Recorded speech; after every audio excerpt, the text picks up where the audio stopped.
किसी ने बड़े कमाल की बात कही है कि जिंदगी लग जाती है घर बनाने में और बच्चों को मिनट नहीं लगता घर को मकान बनाने में।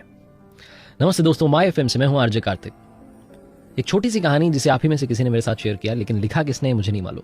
कहानी बहुत कमाल की है। लिखने वाले कहते हैं कि हम दो ही भाई बचे थे, माता पिता का निधन हो चुका था। बड़े वाले भैया निचले वाले फ्लोर पर रहते थे और मैं पहली मंजिल पर रहता था।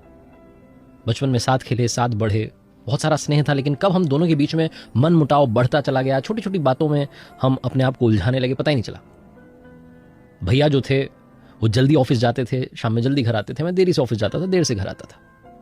तो नीचे जब उनकी गाड़ी लगती थी, उसके पीछे मेरी गाड़ी लगती थी। आवाज लगाते थे कि अपनी गाड़ी हटा ले। मुझे बड़ा खरता था कि ये क्या कह रहे हैं। हम छोटी छोटी बातों को, छोटे छोटे विवादों को तूल देने लग गए थे। कभी बच्चों की आपस में लड़ाई हो गई तो उस बात पर बहुत तेज बहस करने लगते थे। ऐसी बातों को सर चढ़ाने लगे थे जिन बातों का वास्तव में कोई महत्व नहीं था।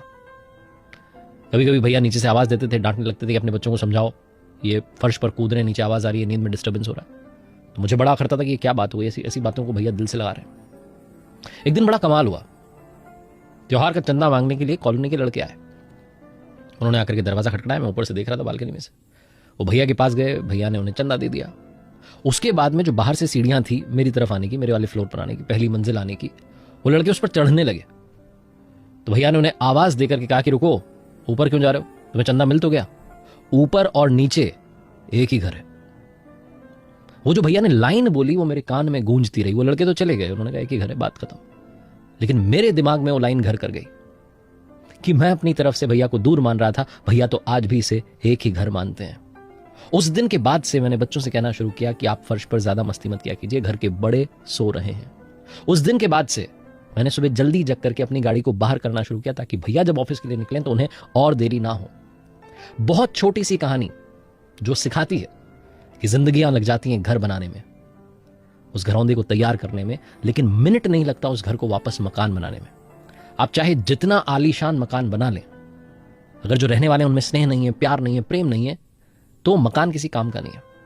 और चाहे आप एक छोटी सी झोपड़ी में रह रहे हो, लेकिन रहने वाले सदस्यों में प्रेम है, स्नेह है, आत्मीयता है, तो वो झोपड़ी भी किसी महल से कम नहीं है। एक बार फिर से वही बात कहूंगा जो अक्सर आपसे कहता हूं कि अपनों के प्यार के साथ, उस परिवार के प्यार स्नेह के साथ, प्रभु के आशीर्वाद के साथ और अपनी मेहनत के साथ कर दिखाइए कुछ ऐसा कि दुनिया करना चाहे आपके जैसा। याद रखिए, हर सोमवार सुबह 9:30 बजे मेरे साथ देखिए एक नई कहानी, और हर शुक्रवार सुबह 9:30 बजे मेरे साथ देखिए लर्निंग सीरीज का एक नया वीडियो। अगर आप कुछ अच्छा सुन रहे हैं तो माय एफएम सुन रहे हैं। चलो आज कुछ अच्छा सुन।